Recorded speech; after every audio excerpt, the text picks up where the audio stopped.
خوش آمدید به ویدیوی بعدی.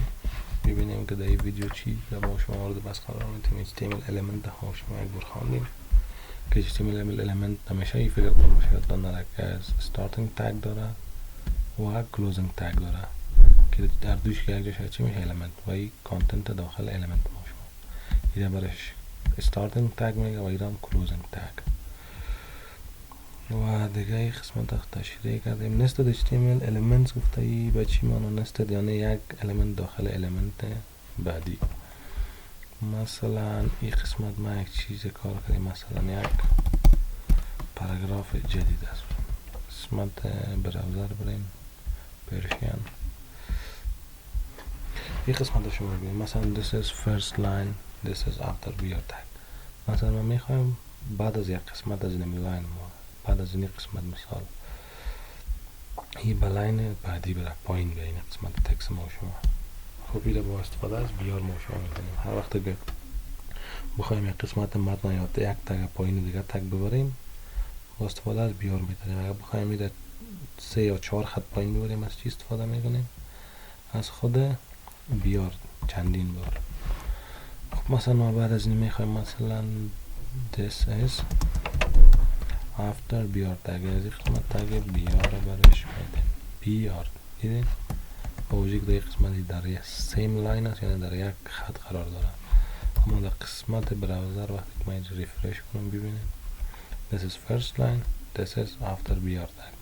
اگر ما بخوایم اینمی یک خط دیگه هم پایین بره یا 2 خط دیگه پایین بره چی بکنم؟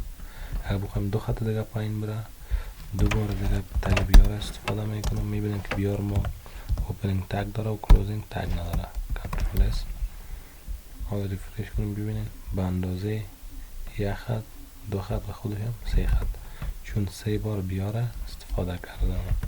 خب یکی بود و دیگه چی میگه بر ما HTML میگه در صورت که شما اگر مثلا یک تگ مثلا پی بزرگ باشه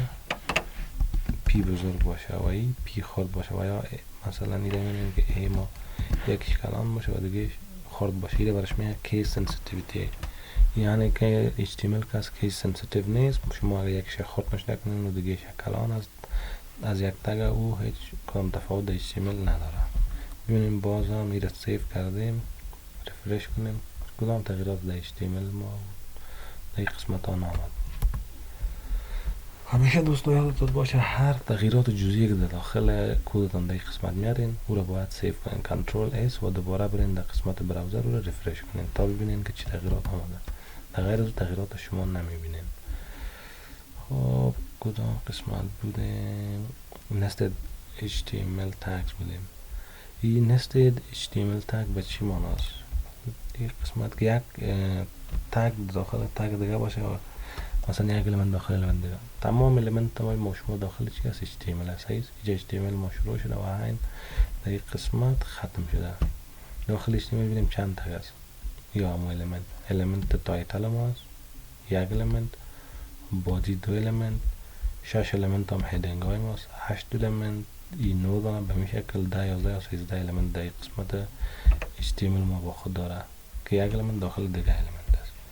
به همین شکل در قسمت بودی که تنها ببینیم چند element شد 6 element 7 element ای 8 شد بیار 9 image 10 پاراگراف دیگه ما 11 element و در این قسمت ببینید خود تگ پی ما شما یا element پی ما شما داخل خود چند دانه تگ دیگر داره 3 تگ دیگر داره یعنی که یک element داخل دیگه element.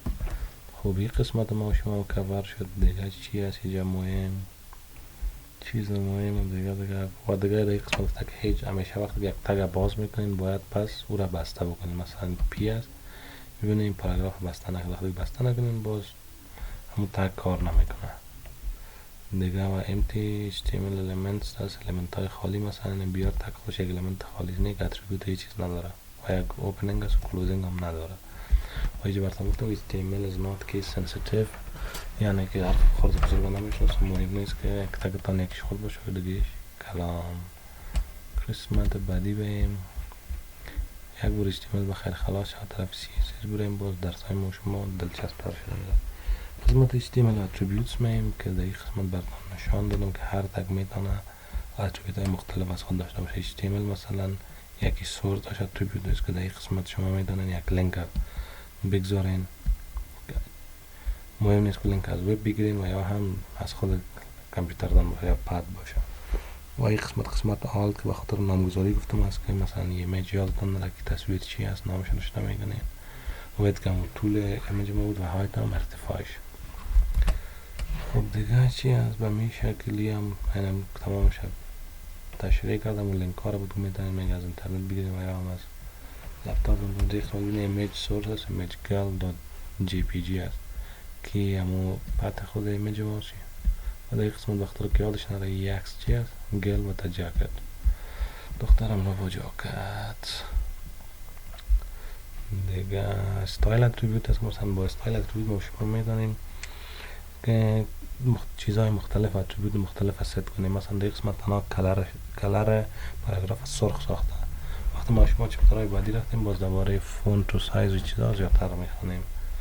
و قسمت لنگ هم بردان بودیم با معنای لنگویج در اول که می آمد. این قسمت یه انگلیش برای گفته که بفهم باید شما مشخص کنید که نام همین لنگویج و وبسایت و پیج شما چی است، انگلیسی است، فارسی هر چی بود. خب دیگه ما شما میگیم انگلیسی است. تایتل تشریح کردیم که نام وبسایت ما شما و همیشه میگه شما باید از حروف خرد استفاده کنید در تگ هایتون در مجموع. قسمت هم دیگه میتونین که داخل سینگل کود همی تایتل تا نوشته کنی یا دبل کود در هر اتریبیوتی که هست فرق نمیکنه. اینجا اکسرسایز شما میتونین که تکمیل بکنین. حالا این قسمت هم تمام اینا رو باز بخونین براتون تشریح کردم و قبلا تشریح کردم که href چی است که همون لینک است، لینک وبسایت یا همون لینک را که میخواین سرش کلیک کنین در این قسمت میارین، یا از اینترنت باشه یا هم از خود داخل کامپیوتر شما.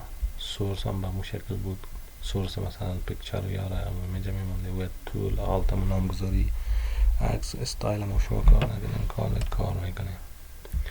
ما شما لنگویج خود آجه مشخص کردیم که چی هست، انگلیش هست. مثلا میخوایم رنگ هم یکی از رنگای ما ست کنیم در قسمت میم استایل، مثلا کلرش هم میگم برش چی باشه، این از کلر انتخاب کنیم، مثال رد کنترل اس هیچ وان ما باید چی شود سرخ شود، سیوش باید بکنیم.